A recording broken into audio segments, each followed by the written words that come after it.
बस सभी भाइयों को एक बार फिर से इटपाल शेरावत की राम राम। आशा करता हूँ कि आप सब ठीक होंगे। तो बात के कि वही अकबर और बीरबल घोड़े पर सवार देहात की तरफ शहर पर निकल गए। अब रास्ते में एक पेड़ खड़ा था जो फूलों से लथपथ हो रहा था। अब अकबर उस पेड़ को देख के और सोचने लगा भाई बीरबल के साथ में शरारत की जा। तो ये सोच के अकबर कहने लगा बीरबल कला बादशाह सलामत बोलिए। कल्ला ये देखो फूलों की मालाओं से लथपथ कितना सुंदर वर है। वह बीरबल कहाँ पीछे रहने वाला था। बीरबल कह रहा हुजूर बेटी दिला दो। वह बादशाह उसके उत्तर सुन के और बनिया नार नीची करके और बस शर्मिंदा हो गए चल लिया। अब थोड़ी दूर जाके भाई बीरबल ने सोचा कि भाई जय के नाम राजा नाराज हो गया तो उसे खुश करने के लिए एक मकान को देख के कहने लगा बीरबल कहला हुजूर। कहला हाँ बीरबल बोलो। कहला ये देखो कितना सुंदर वन है। अब का नंबर भाई अकबर का था। अकबर कहने लगा सुंदर वन है तो पोती दिला दो। भाई बीरबल भी शर्मिंदा हो गया नीचे उनाड़ करके चलने लगा। तो इसी प्रकार से फिर जो है एक राजा ने एक पिंजरा भेजा अकबर के दरबार में। अब पिंजरा भेजा तो पिंजरे में एक शेर था।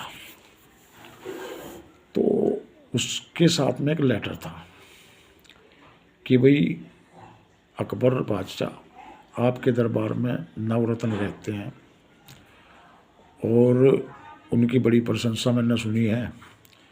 तो मैं तो जब नवरत्नों को जब आपके अक्लमंद आपको और आपके नवरत्नों को जब अक्लमंद मान दूँगा जब ये शेर बिना पिंजरा तोड़े बिना पिंजरा खोल ले बाहर निकाल दें। तो भाई अकबर ने लेटर पढ़ा। अकबर कहने लगा हाँ भाई बीरबल जब तो कहा नहीं था। तो बीरबल तो जो अकबर अपने दरबारी से बोल रहा हाँ भाई इस फ्रांस के राजा का जो फरमान है कि इस पिंजरे में जो शेर है अगर तुम्हारे में से कोई बुद्धिमान है तो ये जो शेर है बिना पिंजरा खोल ले बिना पिंजरा तोड़े बाहर निकलना चाहिए। अब ये बताओ कैसे निकालोगे। अब बस सारे दरबारी एक दूसरे के मुंह की तरफ को देख कर भाई शेर बिना पिंजरा खोल ले कैसे निकल जाएगा बाहर और निकाल भी देंगे तो खा जाएगा। अब जो है सब भौचक के रह गए भाई। वे कहने लगे बादशाह सलामत आप ही बुद्धिमान है आप ही कुछ सोचो। अब बादशाह कहने लगा मैं बुद्धिमान हूँ तो हूँ लेकिन मैं तुमसे पूछना चाह रहा हूँ मैं तुम फ्री की तनख्वाह ले रहे हो तुम्हारे अंदर कुछ है काबिलियत या नहीं है। उसने साफ लिखा है कि बुद्धिमान जब मान लूँगा जब काबिल मान लूँगा कि भाई जब ये आप जो है पिंजरे में से बाहर निकाल दोगे। अब बताओ कोई कर सकता है। अब भाई सब नीचे नार करके बैठ गए। कल अच्छा तुम्हारे अंदर कोई काबिलियत नहीं है। भाई इतने में बीरबल पहुँच गया। भाई बीरबल सबको खामोशी देख कला बादशाह सलामत की जय हो। क्या बात है दरबार खामोश है। भाई अकबर कहने लगा खामोशी का कारण ये लेटर है और ये पिंजरा है और ये शेर है। कहला कैसे। कहला ये लेटर पढ़ो। बीरबल ने लेटर पढ़ा। कहला बस इतनी सी बात है सब आए हाथ का खेल है बिना तोड़े पिंजरा बिना कुछ करे पिंजरा खाली हो जाएगा। कहला करो तो। कहला ठीक है एक काम करो लकड़ी मंगवाओ जी। बस लकड़ी आ गई। कहला इस पिंजरे के नीचे आग जलवाओ। मैं पिंजरे के नीचे आग जलवा दी।